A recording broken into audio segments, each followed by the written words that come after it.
আসসালামু আলাইকুম প্রিয় দর্শক, শুভেচ্ছা নিন।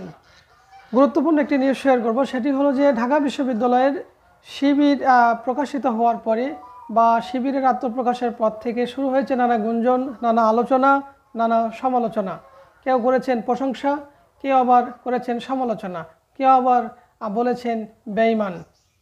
প্রিয় দর্শক, আজকে এমন একটি সাংবাদিকের কথা তুলে ধরব বা সাংবাদিকের স্ট্যাটাস আপনাদের সামনে তুলে ধরব যে শিবিরের আত্মপ্রকাশের পর থেকে অথবা শিবিরের সভাপতি বা সেক্রেটারিকে নিয়ে একটি সুন্দর স্ট্যাটাস দিয়েছেন বা তাদের পক্ষে একটি স্ট্যাটাস দিয়েছেন। তিনি হলো প্রবাসী সাংবাদিক জুলকার নাইম শাহের ভাই। তো চলুন আমরা দেখে আসি জুলকার নাইম ভাইয়ের সেই স্ট্যাটাসটি। জুলকার নাইম শাহের ভাই লিখেছেন যে একটি স্ট্যাটাস লেখার জন্যে দুপুর থেকেই চিন্তা করছিলাম। বানরের তৈলাক্ত বাঁশ বেয়ে ওঠার মতো অবস্থা হয়েছিল আমার সিদ্ধান্তের। 1 ফুট উঠে তো আবার 2 ফিট স্লিপ করে নিচে নামি।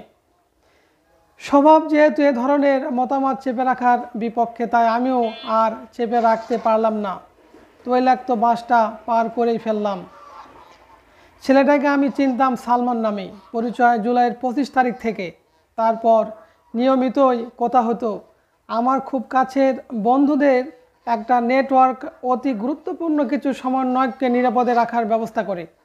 মূলত সালমানের সাথে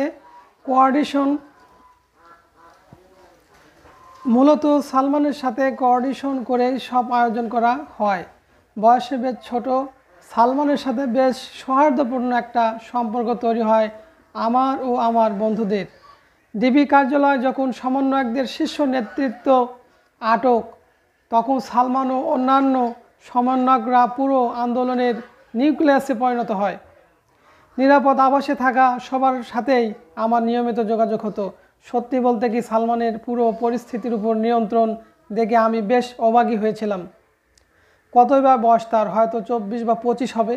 তারপরও এই ছেলে যেভাবে সকল পরিস্থিতিতে আমার বন্ধুদের পরামর্শে ম্যানুভার করেছে এবং অতি গুরুত্বপূর্ণ সব স্ট্র্যাটেজিক সিদ্ধান্ত নিয়েছে, তা নিঃসন্দেহে প্রশংসার দাবিদার। এই তো কয়েকদিন আগেই কথা হলো সালমানের সাথে।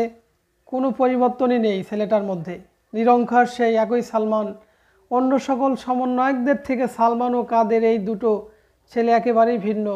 দুজনের নেতৃত্বই অত্যন্ত বলিষ্ঠ। তো আজকে দুপুরে জানলাম সালমানের প্রকৃত নাম সাদিক কাইয়ুম এবং তার রাজনৈতিক পরিচয় সে ঢাকা বিশ্ববিদ্যালয় শিবিরের সভাপতি। অবশ্যই অবাক হয়েছি, বেশ অবাক হয়েছি। কিন্তু প্রকাশ্যে রাজনীতি করার সুযোগ না পেয়েও শিবির যে সালমানের, আমার কাছে সে সালমানই থাকবে। সালমানের মতো একটা নেতা তৈরি করতে সক্ষম হয়েছে, তার জন্য সাধুবাদ জানাই।